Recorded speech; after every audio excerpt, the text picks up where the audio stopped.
الحمدللہ رب العالمین والصلاة والسلام على من كان نبيا وآدم بين الماء والطين وعلى آله وأصحابه وأولياء أمته أجمعين. قال الله تبارك وتعالى في القرآن المجيد في شأن حبيبه مخبرا وآمرا إن الله وملائكته يصلون على النبي يا أيها الذين آمنوا صلوا عليه وسلموا تسليما. الصلاة والسلام عليك يا رسول الله وعلى آلك وأصحابك يا حبيب الله. الصلاة والسلام عليك يا نبي الله وعلى آلك وأصحابك يا نور الله. مولاي صل وسلم دائما أبدا على حبيبك خير خلق كلهم. یا رب بالمصطفى بلغ مقاصدنا واغفر لنا ما مضى يا واسع الكرم. محبوب کریم نبی رؤوف الرحیم صلی اللہ علیہ وآلہ وسلم نے ارشاد فرمایا جو شخص مجھ پر بروز جمعہ درود پاک پڑھتا ہے اس کو میری شفاعت ضرور نصیب ہوگی. خالق کائنات نبی کریم صلی اللہ علیہ وسلم کی بارگاہ بےکس پناہ میں خوب درود پاک پڑھنے کی سعادت عطا فرمائے. حضرت علی المرتضیٰ شیر خدا کرم اللہ تعالی وجہہ الکریم آپ ایک جگہ بیٹھے ہوئے تھے اور ساتھ ہی کچھ دور منافقین مشرکین بیٹھے تھے. ایک سائل ایک مانگنے والا سوال کرنے والا ان منافقین کے پاس آیا, مشرکین کے پاس آیا اور آ کر ان کو کہنے لگا کہ مجھے کچھ دو. اب ان منافقین نے ان مشرکین نے بطور مزاح انہوں نے کہا وہ سامنے علی بیٹھے ہیں, ایسا کرو جاؤ ان کے پاس وہ تمہیں ضرور کچھ دیں گے. وہ سائل مانگنے والا حضرت علی رضی اللہ تعالیٰ عنہ کے پاس پہنچا اور جا کر اس نے سوال کیا. حضرت علی رضی اللہ تعالیٰ عنہ مشرکین کی اس چال کو سمجھ گئے, منافقین کی اس چال کو سمجھ گئے. آپ نے 10 مرتبہ درود پاک پڑھا اور سائل کو کہا ہاتھ آگے کرو, مٹھی بند کر لو. سائل نے مٹھی بند کی, 10 مرتبہ درود پاک پڑھ کے آپ نے اس کی مٹھی پر پھونک ماری اور فرمایا جاؤ جن لوگوں نے تم کو بھیجا ہے ان کے سامنے جا کر اپنی مٹھی کو کھولو. وہ سائل جب واپس ان کفار کے پاس مشرکین کے پاس گیا وہ دیکھ رہے تھے کہ حضرت علی نے کچھ پڑھ کر پھونک ماری ہے اور آپس میں ہنسی مذاق کر رہے تھے کہ پھونکے مارنے سے کیا ہو جائے گا, پھونک مارنے سے کیا معاملہ حل ہوگا. حضرت علی نے فرمایا جاؤ جا کر ان کے سامنے ہی اپنی مٹھی کھولنا. سائل نے جا کر جب مٹھی کھولی تو اس کی مٹھی میں سونے کا سکہ موجود تھا. اب یہاں پر حضرت علی رضی اللہ تعالی عنہ کی کرامت بھی ظاہر ہوتی ہے اور نبی کریم صلی اللہ علیہ وسلم کی بارگاہ میں درود پاک پڑھنے کی برکت بھی ظاہر ہوتی ہے. یعنی نبی کریم صلی اللہ علیہ وآلہ وسلم کی بارگاہ میں درود پاک پڑھا جائے تو اللہ پریشانیوں کو دور فرما دیتا ہے. درود پاک کی برکت سے مصیبتوں کو دور فرما دیتا ہے اور درود پاک کی برکت سے ہی اگر کوئی تنگ دست ہو اللہ اس کی تنگ دستی کو بھی دور فرما دیتا ہے. تقریباً ہر دوسرا بندہ تنگ دستی کا شکار ہے, گھر کے خرچے پورے نہیں ہوتے, تو اس کے لیے یہ وظیفہ بڑا شاندار ہے کہ اپنے وظائف کے اندر اپنے روزمرہ کے معاملات کے اندر نبی کریم صلی اللہ علیہ وآلہ وسلم کی خدمت علی اقدس میں درود پاک پڑھنے کو شامل کرے. انشاءاللہ یہ درود پاک پڑھنا اس کی تنگ دستی, بیماری, بے روزگاری, پریشانی اور بھی جو طرح طرح کی ٹینشن مصیبتیں ہیں انشاءاللہ درود پاک کے صدقے اللہ پاک ان کو دور فرمائے گا. حضرت علی عام الفیل کے 30 سال بعد نبی کریم صلی اللہ علیہ وسلم کی تقریباً 30 سال کی عمر تھی جب حضرت علی رضی اللہ تعالیٰ عنہ پیدا ہوئے اور پیدا بڑی شان سے ہوئے اور دنیا میں آ کر سب سے پہلا جو جلوہ دیکھا وہ رخ مصطفیٰ کا جلوہ تھا. آپ جب دنیا میں تشریف لائے پیارے آقا علیہ السلام بھی آپ کے گھر آئے اپنے چچا کے گھر مبارکباد دینے. آپ نے ابھی تک آنکھیں نہیں کھولی تھی, لوگ پریشان تھے کہ بچہ تو آیا ہے اب آنکھیں پتہ نہیں کیوں نہیں کھولتا. مصطفیٰ جان رحمت جب چچا کے گھر تشریف لے گئے اور جا کر چچا کو مبارک دی, بتایا کہ ابھی بیٹا تو آ گیا ہے لیکن آنکھیں نہیں کھول رہا. مصطفیٰ علیہ السلام نے جب حضرت علی کو پیدا ہونے کے بعد اپنے ہاتھوں میں اٹھایا, مصطفیٰ کے ہاتھ لگنے کی دیر تھی, حضرت علی نے آنکھیں کھول کے چہرے پر دعا کا جلوہ دیکھا. یعنی حضرت علی نے دنیا میں آنے کے بعد جو سب سے پہلا جلوہ دیکھا وہ رخ مصطفیٰ کا جلوہ تھا. اور نبی کریم صلی اللہ علیہ وسلم کی نوازشات یہی نہیں رکی. حضور علیہ السلام تشریف لے جاتے, دائی کو بلایا جاتا کہ حضرت علی کو دودھ پلایا جائے, لیکن آپ دودھ نہیں پیتے تھے. حضور علیہ السلام کو بتایا جاتا, آپ تشریف لے جاتے, اپنی مبارک زبان حضرت علی کے منہ میں ڈالتے. حضرت علی آپ کی مبارک زبان کو چوستے اور چوستے چوستے سو جاتے ہیں. دوسرے دن معاملہ ہوا, دائی کو بلایا گیا دودھ پلانے کے لیے, آپ نے پھر دودھ نہ پیا. پھر مصطفیٰ علیہ السلام کو بلایا گیا, آقا علیہ السلام نے دوسرے دن بھی آ کر اپنی مبارک زبان کو رکھا. اب پھر زبان چوستے چوستے سو گئے اور اللہ نے جب تک چاہا معاملہ یوں ہی چلتا رہا. یعنی علی وہ ہے کہ جن کو دنیا میں آنے کے بعد سب سے پہلا جلوہ مصطفیٰ کا ملا, رخ مصطفیٰ کا ملا, اور جن کو گھٹی زبان مصطفیٰ سے دی گئی. یعنی ہم تو شہد کے ساتھ, کھجور کے ساتھ, کسی بھی میٹھی چیز کے ساتھ ہمارے بچوں کو دی جاتی ہے. حضرت علی نے لعاب مصطفیٰ سے حصہ لیا, تبھی حضرت علی کو علم کا دروازہ کہا جاتا ہے. کیوں کہ سکھانے والے مصطفیٰ ہیں. جب سکھانے والا اتنا اعلیٰ ہو تو سیکھنے والا بھی اعلیٰ ہی ہوا کرتا ہے. پھر آپ رضی اللہ تعالی عنہ کی یہ شان ہے کہ صرف آپ کو آپ کے نام کے ساتھ کرم اللہ تعالی وجہہ الکریم کہا جاتا ہے. آپ نے دیگر صحابہ کا بھی تذکرہ سنا ہوگا, دیگر صحابہ کے ساتھ یہ نام نہیں, یہ الفاظ نہیں کہے جاتے.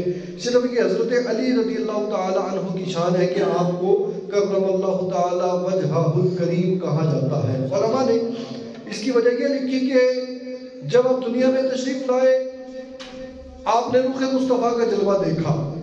قحط سالی کا دور تھا. پیارے آقا علیہ السلام نے ابو طالب اپنے چچا کے اوپر سے خاندان کا بوجھ کم کرنے کے لیے حضرت علی کو اپنی پرورش میں لے لیا. یعنی حضرت علی رضی اللہ تعالیٰ عنہ نے دیکھا تو مصطفیٰ کو دیکھا, سنا تو مصطفیٰ کو سنا, تعلیم حاصل کی تو مصطفیٰ سے تعلیم حاصل کی. بچپن سے لے کر جوانی تک, جوانی سے لے کر جب تک رہے, کبھی بھی کسی بت کے آگے جھکے نہیں. کسی بت خانے میں جا کر, کسی مندر میں جا کر, کسی گرجا گھر میں جا کر غیر خدا کے آگے جھکے نہیں, غیر خدا کی عبادت نہیں کی. مصطفیٰ صلی اللہ علیہ وسلم کا رخ زیبہ دیکھا, مصطفیٰ کی پرورش میں آئے, مصطفیٰ صلی اللہ علیہ وسلم کی باتیں سنے, مصطفیٰ صلی اللہ علیہ وسلم کی عادات کو دیکھا, مصطفیٰ صلی اللہ علیہ وسلم کے معاملات کو دیکھا. یعنی جب بھی نظر اٹھی مصطفیٰ کا چہرہ, جب بھی بات سنی مصطفیٰ کی آواز, جب بھی افعال دیکھے مصطفیٰ کے افعال. ان چیزوں کی بنیاد پر آپ کو کہا جاتا ہے کرم اللہ وجہہ الکریم, کہ اللہ تبارک و تعالیٰ آپ کے چہرے کو اور زیادہ روشن اور منور فرمائے کہ آپ کو بچپن سے لے کر جوانی تک مصطفیٰ صلی اللہ علیہ وسلم کی صحبت میسر رہی. اللہ تبارک و تعالیٰ آپ کے چہرے کو اور زیادہ روشن اور منور فرمائے. اس وجہ سے صرف یہ نام کرم اللہ وجہہ الکریم, اللہ آپ کے مبارک چہرے میں اور برکت عطا فرمائے اور بزرگی عطا فرمائے, یہ صرف حضرت علی رضی اللہ تعالیٰ عنہ کے ساتھ بولا جاتا ہے. پھر نبی کریم صلی اللہ علیہ وسلم نے فرمایا, آج کل بلکہ پرانے وقتوں سے ہی اور آج کل کچھ زیادہ ہو گیا, بعض لوگ حضرت علی سے محبت کرتے ہیں, محبت کا دعویٰ کرتے ہیں اور اس دعوے میں بے انتہا آگے نکل جاتے ہیں. اور بعض لوگ ایسے بھی ہیں جو حضرت علی سے بغض رکھتے ہیں. بعض لوگ محبت کرتے ہیں, محبت میں بہت دور نکل جاتے ہیں. بعض لوگ بغض رکھتے ہیں اور بغض میں بھی دور نکل جاتے ہیں. نبی کریم صلی اللہ علیہ وسلم نے ارشاد فرمایا, حضرت علی حدیث پاک کے راوی فرمایا پیارے آقا علیہ السلام نے, اے علی تمہاری مثال میرے ساتھ ایسے ہی ہے کہ جیسے حضرت عیسیٰ علیہ السلام کے ساتھ حضرت ہارون کی مثال تھی. بس فرق یہ ہے کہ حضرت ہارون نبی تھے, تم نبی نہیں ہو. اور پھر پیارے آقا علیہ السلام نے فرمایا تمہاری مثال حضرت عیسیٰ کی طرح ہے کہ حضرت عیسیٰ کے بارے میں بھی دو قسم کے لوگ ہلاک ہو گئے. نمبر ایک وہ لوگ جنہوں نے حضرت عیسیٰ علیہ السلام پر بہتان لگایا، آپ کے اوپر عیب باندھا، یہاں تک کہ آپ کی والدہ محترمہ حضرت مریم رضی اللہ تعالیٰ عنہا پر بھی بہتان لگایا، ان کے بارے میں برے الفاظ استعمال کیے۔ پہلے آپ نے فرمایا یہ لوگ بھی ہلاک ہوں گے، اور دوسرے وہ لوگ جنہوں نے حضرت عیسیٰ علیہ السلام کے بارے میں وہ باتیں کہی جو ان میں نہیں تھی، یعنی کسی نے کہا حضرت عیسیٰ معاذ اللہ کے بیٹے ہیں، فرمایا جنہوں نے حضرت عیسیٰ پر بہتان لگایا وہ بھی خسارے میں ہے، اور جنہوں نے حضرت عیسیٰ علیہ السلام کو بے انتہا عروج دیا، یہاں تک کہ رب کا بیٹا کہہ دیا، وہ بھی خسارے میں ہے۔ اور پھر حضرت علی فرماتے ہیں سنو لوگوں، میرے بارے میں بھی دو قسم کے لوگ خسارے میں ہیں۔ نمبر ایک وہ لوگ جنہوں نے مجھ سے بغض رکھا، نمبر دو وہ لوگ کہ جنہوں نے میرے بارے میں وہ صفتیں بیان کی، میرے وہ اوصاف بیان کیے کہ جو وصف مجھ میں نہیں تھے۔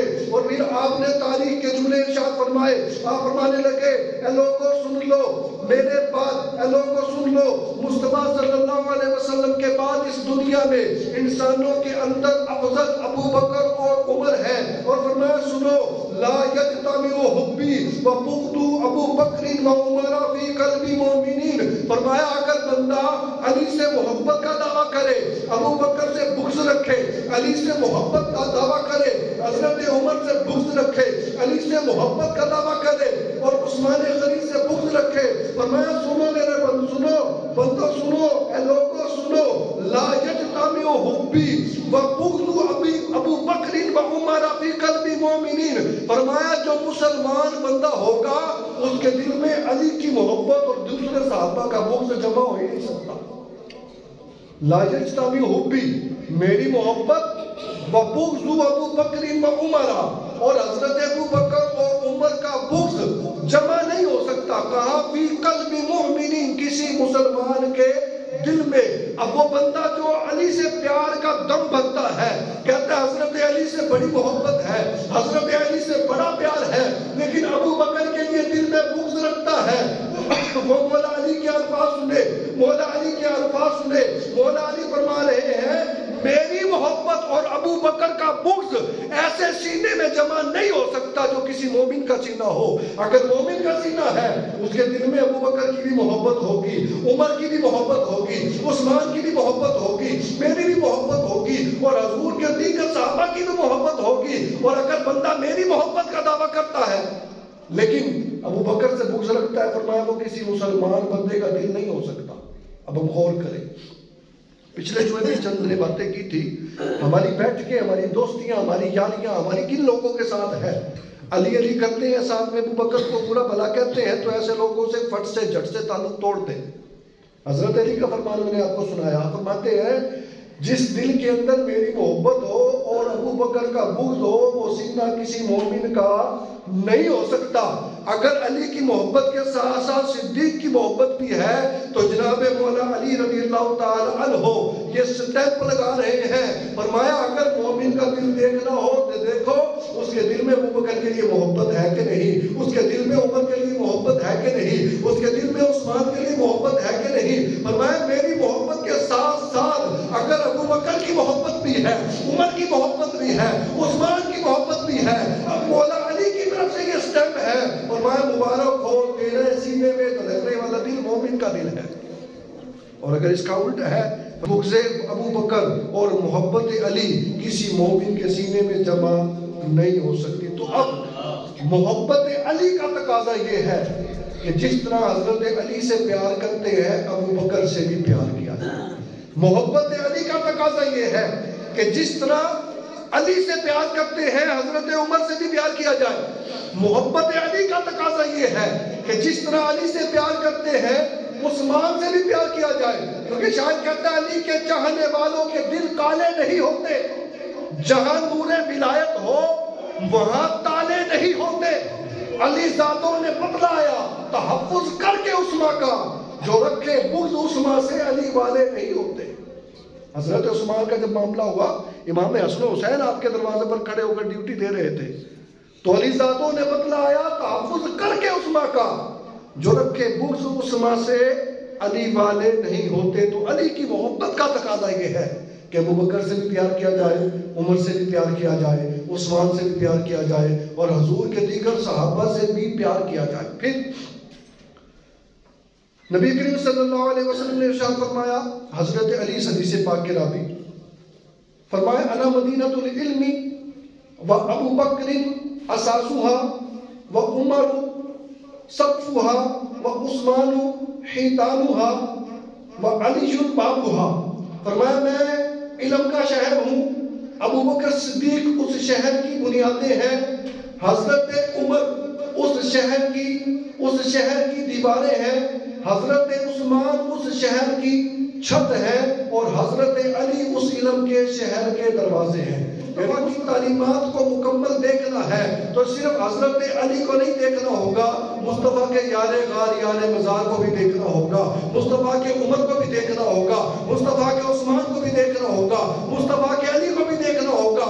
جب ان چاروں حضرات کو ساتھ لے کر چلیں گے، اب مصطفیٰ نے وہ جو فرمایا میں علم کا شہر ہوں، اب اس علم کے شہر سے ہمیں برکتیں حاصل ہوں گی۔ اور یہ ہم لوگوں نے بنا رکھی یہ باتیں کہ حضرت علی نے، حضرت ابوبکر صدیق نے معاذ اللہ حق مار لیا۔ ان لوگوں کے آپس کے تعلقات میں آپ کے سامنے ایک نظر رکھتا ہوں، یہ لوگ آپس میں ایک دوسرے سے کتنی محبت کرتے تھے۔ ایک مرتبہ حضرت ابوبکر صدیق اپنے گھر سے تشریف لا رہے تھے، حضرت علی اپنے گھر سے تشریف لا رہے تھے مصطفیٰ جان رحمت صلی اللہ علیہ وسلم کی خدمت میں حاضری دینے کے لیے۔ مصطفیٰ صلی اللہ علیہ وسلم کے دروازے پر ان دونوں حضرات کی ملاقات ہوئی۔ اب یہ دونوں حضرات کہنے لگے ایک دوسرے کو کہ صدیق اکبر آپ آگے بڑھیے، مصطفیٰ کے دروازے پر دستک دیجئے۔ حضرت علی اور حضرت ابوبکر صدیق کی آپس میں محبت کیسی تھی، اور آج لوگوں نے کیا ڈرامے بازی لگا رکھی ہے اس چیز کو لے کر۔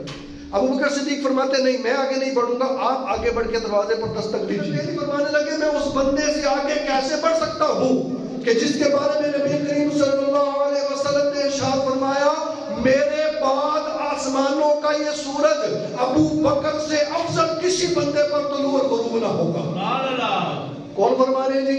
حضرت علی کہتے ہیں اس بندے سے آگے کیسے بڑھ سکتا ہوں جس کے بارے میں نبی کریم صلی اللہ علیہ وسلم نے فرمایا میرے بعد اگر کوئی افضل بندہ ہے جس پر یہ آسمانوں کا سورج طلوع و غروب ہوگا وہ ابو بکر ہے۔ حضرت ابو بکر سن کر یہ فرمانے لگے، کہتے ہیں اس شخص سے آگے نہیں بڑھ سکتا، اس شخص سے آگے کیسے بڑھ سکتا ہوں جس کے بارے میں نبی کریم صلی اللہ علیہ وسلم سے میں نے یہ سنا ہے کہ کائنات کی سب سے بہترین عورت خیر النساء حضرت فاطمہ الزہرا کا نکاح میں نے کائنات کے سب سے بہترین مرد حضرت علی سے کر دیا۔ حضرت علی سن کر کہتے ہیں اس شخص سے آگے نہیں بڑھ سکتا جس کے بارے میں نبی کریم صلی اللہ علیہ وسلم نے فرمایا اللہ کو سنو جو ابراہیم خلیل اللہ کے سینے کو دیکھنا چاہے میرے ابو بکر کے سینے کو دیکھ لے۔ آج تو ذرا سبحان اللہ کی گونج ہونی چاہیے۔ قاری صاحب کا تھوڑا جا گلا خراب ہے، زکام دی وجہ تو، لیکن سبحان اللہ ساتھ آئے گا تو انشاءاللہ قاری صاحب ساتھ چلیں گے۔ تھوڑی پریشانی بن رہی ہے مجھے، اچانک طبیعت بہت خراب ہو گئی ہے، سبحان اللہ آئے گی تو انشاءاللہ میرا جوش برقرار رہے گا۔ آنکھوں ذرا سبحان اللہ۔ تو کہنے لگے میں اس شخص سے آگے کیسے بڑھ سکتا ہوں جس کے بارے میں فرمایا آقا علیہ السلام نے جو ابراہیم خلیل اللہ کے سینے کو دیکھنا چاہے میرے ابو بکر کے سینے کو دیکھ لے۔ ابو بکر فرمانے لگے میں اس شخص سے آگے کیسے بڑھ سکتا ہوں کہ جس کے بارے میں نبی کریم صلی اللہ علیہ وسلم نے فرمایا کہ جو حضرت آدم کو دیکھنا چاہے میرے علی کو دیکھ لے، جو حضرت یوسف اور آپ کے حسن کو دیکھنا چاہے میرے علی کو دیکھ لے، جو حضرت موسیٰ کی عبادت کو دیکھنا چاہے میرے علی کو دیکھ لے، جو حضرت عیسیٰ اور آپ کے زہد و تقویٰ کو دیکھنا چاہے میرے علی کو دیکھ لے۔ علی فرمانے لگے یہ سن کر میں اس شخص سے آگے کیسے بڑھ سکتا ہوں کہ جس کے بارے میں قیامت کے میدان میں یہ ندا کرنے والا کوئی اعلان کرے گا جب سب لوگ میدان محشر میں ندامت سے سر جھکا کر بیٹھے ہوں گے، اعلان کرنے والا اعلان کرے گا ابو بکر اٹھو تم اور تم سے محبت کرنے والا جنت میں داخل ہوگا۔ ابو بکر نے جب یہ سنا کہنے لگے میں اس شخص سے آگے کیسے بڑھ سکتا ہوں کہ جس کے بارے میں نبی کریم صلی اللہ علیہ وسلم نے فرمایا علی کے چہرے کو دیکھنا عبادت ہے، علی کے چہرے کو دیکھنا عبادت ہے، میں اس شخص سے آگے کیسے بڑھ سکتا ہوں حضرت علی یہ سن کر فرمانے لگے میں اس شخص سے آگے کیسے بڑھ سکتا ہوں کہ جس کے بارے میں نبی کریم صلی اللہ علیہ وسلم نے ارشاد فرمایا قیامت کا دن ہوگا، اللہ تبارک و تعالیٰ کی طرف سے ایک فرشتہ ابو بکر صدیق کی خدمت میں آئے گا اور آ کر سلام عرض کرے گا ابو بکر صدیق اللہ پاک آپ کو سلام پیش کرتا ہے اور فرمائے گا، عرض کرے گا یہ جنت کی چابیاں ہیں، یہ دوزخ کی چابیاں ہیں، کرنا کیا ہے؟ فرشتہ عرض کرے گا ابو بکر سے، اللہ فرماتا ہے ابو بکر جنت کی چابیاں بھی تمہارے پاس ہیں، دوزخ کی چابیاں بھی تمہارے پاس ہیں، جس کو چاہے جنت لے جائے، جس کو چاہے دوزخ لے جائے۔ ابو بکر صدیق یہ سن کر کہتے میں اس شخص سے آگے کیسے بڑھ سکتا ہوں کہ جس کے بارے میں نبی کریم علیہ السلام سے میں نے سنا کہ یا رسول اللہ دنیا میں آپ کا ایک بہترین والد اور بہترین بھائی تھا، بہترین والد حضرت ابراہیم خلیل اللہ اور بہترین بھائی حضرت علی۔ حضرت علی یہ سن کر کہنے لگے میں اس شخص سے آگے نہیں بڑھ سکتا، میں اس شخص سے آگے کیسے بڑھ سکتا ہوں کہ جس کے بارے میں نبی کریم علیہ السلام سے میں نے سنا ہے کہ کل قیامت میں جب جنتی جنت میں جا رہے ہوں گے، جنت کے 8 دروازوں سے آواز آئے گی ابو بکر ہم سے گزر کے جنت کے اندر ہم سے گزر کر جنت میں داخل ہو جا۔ مصطفیٰ جان رحمت کے صحابی نے جب یہ بات سنی حضرت ابو بکر صدیق کہنے لگے میں اس شخص سے آگے کیسے بڑھ سکتا ہوں؟ نبی صلی اللہ علیہ وسلم نے فرمایا میرے پاس فرشتہ آیا اور فرشتہ عرض کرتا ہے اللہ پاک نے آپ پر سلام بھیجا ہے اور اللہ فرماتا ہے پیارے میں حضرت فاطمہ سے محبت کرتا ہوں، تو بھی اس سے محبت کر۔ پیارے آقا علیہ السلام نے فرمایا میں نے اللہ کی حمد کی، شکر ادا کیا، سجدہ شکر کیا، پھر فرشتہ کرتا ہے اللہ فرماتا ہے میں علی سے بھی پیار کرتا ہوں۔ پیارے آقا فرماتے ہیں میں نے سجدہ شکر ادا کیا، پھر فرشتہ کرتا ہے میں حسن و حسین سے بھی پیار کرتا ہوں۔ آپ فرماتے ہیں میں نے سجدہ شکر ادا کیا تو ابو بکر صدیق فرمانے لگے میں اس شخص سے آگے کیسے بڑھ جاؤں کہ جس سے اللہ بھی پیار کرتا ہو۔ حضرت علی ابو بکر صدیق کی شانیں بیان کر رہے ہیں، ابو بکر صدیق حضرت علی کی شانیں بیان کر رہے ہیں اور ادھر سے جبریل امین مصطفیٰ کی بارگاہ میں حاضری دیتے ہیں۔ یہ لوگ مصطفیٰ کے دروازے پر کھڑے، کیسی محبت ہے آپس کی۔ آج لوگ کہتے ہیں جی ابو بکر نے معاذ اللہ حق کھا لیا حضرت علی کا، علی دا پہلا نمبر سی، ابو بکر صدیق نے جان بوجھ کے پرچی نہیں دی مصطفیٰ کو، اس لیے خلافت ان کے پاس چلی گئی، خلافت انہوں نے چھین لی۔ میں کہتی تمہاری اوقات ہی نہیں ہے صحابہ کے بارے میں بولنے کی، صحابہ کو تو آپس میں اتنا پیار ہے، اتنا پیار ہے، اور ہم سوچتے نہیں ہیں کہ کن ہستیوں کے بارے میں ہم زبان درازی کر رہے ہیں۔ ہم کہتے ہیں جی واقعی ابو بکر صدیق اس ٹائم دے دیتے پرچی تو کیا ہوتا، اور تمہیں ابو بکر کے سپیلنگ بھی آتے ہیں جو ابو بکر کے بارے میں کلام کر رہے ہو۔ آپس کی ان کی یہ محبت ہے۔ تو یہ دونوں حضرات ابھی مصطفیٰ کے دروازے پر کھڑے ہیں اور بحث کس بات پر ہو رہی ہے جی؟ حضرت علی فرما رہے کہ ابو بکر صدیق سے حضور آپ آگے بڑھ کر مصطفیٰ کے دروازے پر دستک دیں۔ حضرت ابو بکر صدیق کہتے ہیں نہیں آپ کی بڑی شان ہے، آپ آگے بڑھ کر دستک دیں۔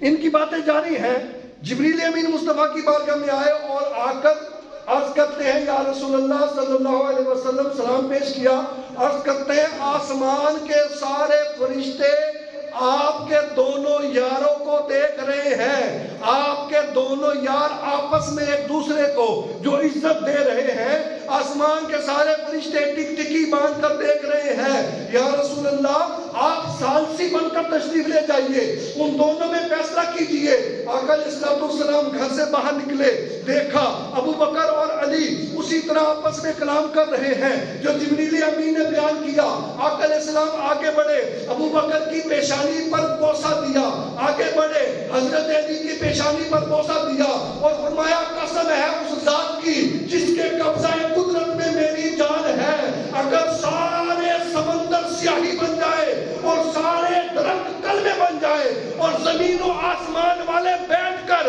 ابو بکر کی شانیں بھی لکھے، علی کی شانیں بھی لکھے، سیاہی اور کلمے ختم ہو جائیں گی، میرے نیاروں کی شانیں ختم نہیں ہوگی، میرے نیاروں کی شانیں ختم نہیں ہوگی۔ تبھی ہم کہتے ہیں علی کا عشق مقدس ثواب دیتا ہے، علی کا بغض چہرے بگاڑ دیتا ہے، علی کے ذکر کو ادنا نہ سمجھ منکر، علی تو وہ ہے جو ایک ہاتھ سے خیبر اکاڑ دیتا ہے۔ اور پھر دل کے اندر بغض لے کر یہ جو کعبے کے چکر لگانے جاتے ہیں، شاعر کہتا ہے جسے علی کی ولایت کا اعتراف نہیں، جسے علی کی ولایت کا اعتراف نہیں، لاکھ سجدے کرے ایک گناہ معاف نہیں، بدن پہ ہو حج کا احرام اور دل میں بغض علی، یہ تیرے نصیب کے چکر ہے، کوئی طواف نہیں۔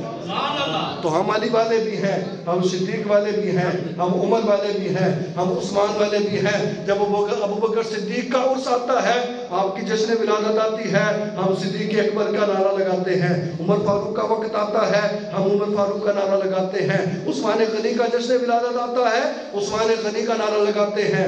آج علی المرتضیٰ کا گزر چکا پچھلے دن، علی المرتضیٰ کا جشن ولادت کا وقت آتا ہے، ہم علی علی کرتے ہیں۔ ہم نے یہ وہ لوگ نہیں کہ جو علی علی کرنے کے آڑ میں ابو بکر کو برا کہیں، جو علی علی کرنے کی آڑ میں حضرت عمر کے بارے میں بری باتیں کہیں، جو علی علی کی آڑ میں حضرت عثمان، حضرت امیر معاویہ، حضرت ابو سفیان کو برا کہے، بلکہ ہم کہتے ہیں پہلے بڑا پرانا نعرہ میں نے یاد کروایا تھا، ہر صحابی نبی جنتی جنتی، ہر صحابی نبی جنتی جنتی، ابو بکر بھی جنتی، عمر بھی جنتی، عثمان بھی جنتی، علی بھی جنتی۔ اور نبی کریم علیہ السلام نے فرمایا اللہ فی اصحابی لا تتخذوا غرضا بعدی، فرمایا لوگوں صحابہ کے بارے میں میرے رب سے ڈرو، صحابہ کے بارے میں میرے رب سے ڈرو۔ ہم ان سے محبت کیوں کرتے ہیں بتانے لگا ہوں وجہ، فرمایا من احبہم فبحبی احبہم، جو میرے صحابہ سے محبت کرتا ہے اس لیے کرتا ہے کہ اس کے دل میں مصطفیٰ کی محبت موجود ہے۔ من احبہم فبحبی احبہم، جو میرے صحابہ سے محبت کرتا ہے اس وجہ سے محبت کرتا ہے کہ میری محبت ان کے دل میں موجود ہے۔ اور اگلی بات بھی سنیے، فرمایا ومن ابغضہم فببغضی ابغضہم، جو میرے صحابہ کے لیے دل میں نفرت رکھتا ہے وہ اس لیے رکھتا ہے کہ اس کے دل میں مصطفیٰ کے لیے بھی نفرت موجود ہے۔ جو میرے صحابہ سے بغض رکھے، اب دیکھو یہ بغض کہاں لے کر جا رہا ہے، اور اللہ نہ کرے مصطفیٰ ناراض ہو گئے نا، کچھ بھی نہیں آتا نا۔ ایک شخص حج کرنے گیا نا، وہاں بڑی مشہور تھی بات ایک شخص کے بارے میں کہ وہ پانی نہیں پیتا، اس کو پیاس نہیں لگتی۔ یہ بزرگ کہتے مجھے بڑی خواہش ہوئی کہ میں اس سے جا کر ملوں اور پوچھوں بنا بھی کیا وجہ ہے پانی نہیں پیتے تم؟ وہ مل گیا، حج طواف کرتے کرتے بزرگوں نے پکڑ لیا، کہا جی آپ کے بارے میں سنا ہے کہ پانی نہیں پیتے، پیاس ہی نہیں لگتی آپ کو، کیا ماجرا کیا ہے، قصہ کیا ہے؟ وہ کہنے لگا حضور قصہ تو کچھ بھی نہیں، میں ایک رات کو سویا، حضرت علی پاک سے بڑی محبت کرتا تھا، الحمدللہ ہم بھی کرتے ہیں، حضرت علی سے بڑی محبت کرتا تھا، رات کو میں سویا تو میرے خواب میں مجھ کو دکھایا گیا کہ قیامت قائم ہو گئی، قیامت قائم ہوگی۔ کہتے چلتے چلتے میدان محشر میں نے دیکھا دور سے حضرت علی رضی اللہ تعالیٰ عنہ نظر آئے، دیگر صحابہ بھی کھڑے ہیں، حضور بھی جلوہ فرما حوض کوثر پر اپنے غلاموں کو پیالہ بھر بھر کر پانی پلا رہے ہیں۔ کہتے میں بڑا خوش ہوا کہ علی سے محبت کرتا ہوں تو آج تو مزہ ہی آ جائے گا۔ میں حضرت علی رضی اللہ تعالیٰ عنہ کے پاس گیا اور عرض کی حضور پانی پلائیے، پیاس لگی ہے، آپ سے محبت کرتا ہوں، لیکن حضرت علی نے مجھ سے منہ پھیر لیا۔ کہتے میں بڑا پریشان کیا، کیا معاملہ ہوا؟ میں تو بڑی محبت کرتا ہوں حضرت علی سے، بڑا پیار کا تعلق ہے میرا ان کے ساتھ، اور آج یہ منہ پھیر رہے۔ کہتے میں پھر حضرت عثمان کے پاس گیا، انہوں نے بھی منہ پھیر دیا۔ حضرت علی سے پیار کرتا تھا، دیگر صحابہ سے پیار کرتا نہیں تھا۔ کہتے عمر کے پاس گیا، انہوں نے بھی منہ پھیر لیا۔ ابو بکر کے پاس گیا، انہوں نے بھی منہ پھیر لیا۔ مصطفیٰ علیہ السلام کے پاس گیا، آپ نے بھی منہ پھیر لیا۔ وہ شخص کہنے لگا میرے خواب میں حضور کی بارگاہ میں ہاتھ جوڑ کر عرض کی حضور یہ میرے سے منہ کیوں پھیر رہے ہیں؟ میں تو علی سے بڑا پیار کرتا ہوں۔ تو مصطفیٰ صلی اللہ علیہ وسلم نے فرمایا علی سے پیار کرتے ہو لیکن باقی تینوں سے بغض رکھتے ہو، اس لیے وہ تینوں بھی تمہیں پانی نہیں پلائیں گے۔ کہتے جب مصطفیٰ کی زبان سے یہ سنا میں نے جان لیا کہ میں غلط عقیدے پر ہوں۔ مصطفیٰ کے ہاتھوں پر توبہ کی، آقا علیہ السلام نے حوض کوثر کا وہ پیالہ مجھے عطا کیا، میں نے ایک گھونٹ پیا تھا، آنکھ کھل گئی، اس دن سے لے کر آج تک مجھے دوبارہ پیاس ہی نہیں لگی۔ لیکن یہ ملے گا اسی کو جو چاروں یاروں کو مانتا ہوگا۔ میں 2-3 جمعے سے اسی چیز کی طرف لانا چاہ رہا ہوں۔ آج کل نا ہمارے پاس ایک مولانا صاحب ہیں جس مولانا صاحب کی ہم بہت جلدی مانتے ہیں۔ امام مسجد کی اتنی جلدی ہم نہیں مانتے جتنی جلدی اس مولانا کی مانتے ہیں۔ وہ مولانا کون ہے جی؟ مولانا گوگل رحمت اللہ علیہ۔ ہم نے ہر چیز گوگل سے، گوگل میں جو لکھا ہے یہی صحیح ہے، اور گوگل کے اندر بہت ساری بکواسات ہیں۔ گوگل کے اندر سے بخاری پڑھو گے تو کون عشق مصطفیٰ ملنا؟ بخاری اگر عشق مصطفیٰ والی پڑھنی آؤ ہمارے پاس، ہم دکھائیں گے بخاری میں عشق مصطفیٰ کہاں ہے جی۔ بخاری میں حدیث نمبر فلاں فلاں میں یوں لکھا ہے، حدیث نمبر فلاں فلاں۔ میں ابھی آپ کے سامنے بخاری شریف لا کے رکھوں نا، آپ میں سے ایک بندے سے وہ پڑھی بھی نہیں جائے گی۔ الحمدللہ میں نے پڑھی ہے، میرے پاس گھر رکھی ہے، کسی کو شوق ہو بخاری کا تو بتانا، میں لا کے پڑھاؤں گا. آپ لوگوں سے ایک لفظ بھی نہیں پڑھا جائے گا اس کا. عربی لکھی ہے اور بغیر زیر و زبروں کے، پھر لفظ پڑھ کر اس کو سمجھنا الگ کہانی ہے. تو آئیے اچھے عقیدے والوں کے ساتھ ہو جائیے. مولا علی رضی اللہ تعالیٰ عنہ کا یوم ولادت گزرا، یقیناً آپ لوگوں نے ختم بھی دلوایا ہوگا، شیرینی بھی تقسیم کی ہوگی، لیکن ختم اور شیرینی تک صرف محدود نہ رہیں، آپ کی تعلیمات کی طرف بھی آئیں. حضرت علی کی کرامت ہے، آپ گھوڑے کی ایک رکاب پر پاؤں رکھتے، دوسری پر رکھنے سے پہلے قرآن پاک مکمل پڑھ لیا کرتے. ہمیں کتنا عرصہ ہو گیا قرآن پاک مکمل پڑھے؟ رمضان پچھلا گزر گیا، اگلا آنے والا اللہ تعالیٰ نصیب کرے. کیا قرآن پاک پڑھا پچھلے رمضان میں؟ تو حضرت علی کی شیرینی تقسیم کریں، حضرت علی کے نام کی مٹھائیاں تقسیم کریں، حلوہ پوریاں بنا کر تقسیم کریں، لیکن ساتھ ساتھ حضرت علی کی سیرت کو بھی اپنائیں. حضرت علی ابوبکر صدیق سے محبت کریں اور ہم ان کے بارے میں بری باتیں کریں. حضرت علی عمر سے محبت کریں اور ہم ان کے بارے میں بری باتیں کریں. حضرت علی عثمان سے محبت، بھائی پھر امیر معاویہ کو لے لو. حضرت علی اور امیر معاویہ کی صلح ہو گئی، ہمیں کیا ضرورت ہے اب اس کے بارے میں باتیں کرنے کی؟ وہ دو بڑی ہستیاں تھیں نا، جو بھی معاملہ ہوا کلہم، اللہ تعالیٰ نے ہر ایک کے ساتھ جنت کا وعدہ کر لیا. اب مجھے اور آپ کو کیا ضرورت ہے کرنے کی؟ جی علی نے ایسا کیا، امیر معاویہ، کیا ضرورت ہے؟ ہمارا یقین ہے کہ ہر صاحب بھی جنتی ہے، امیر معاویہ بھی جنتی، حضرت علی بھی جنتی ہے. ہمیں ضرورت ہی نہیں اس بارے میں بولنے کی، ہم اپنی قبر کی فکر کریں صرف. اللہ پاک عمل کرنے کی توفیق کرے.